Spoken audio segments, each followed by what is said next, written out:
Pemirsa, Ruzwan Effendi, Kepala Dinas Peternakan Provinsi Sumatera Selatan mengimbau masyarakat agar lebih teliti dalam memilih hewan yang akan dikurbankan lantaran dikhawatirkan hewan yang dikurbankan ini tidak memenuhi syarat sah kurban.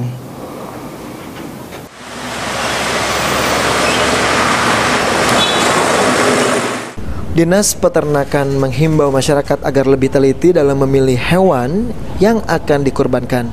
Dikhawatirkan hewan yang dikurbankan tidak memenuhi syarat sah kurban.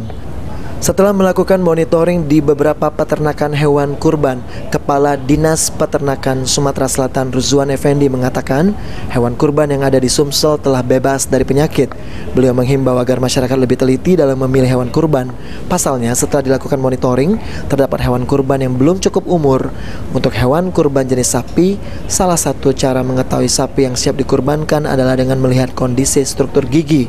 Biasanya, sapi yang telah memasuki umur 2 tahun mengalami pergantian gigi. Perbedaan itu dapat dilihat dari bentuk gigi. Gigi sapi yang berumur 2 tahun memiliki gigi yang besar.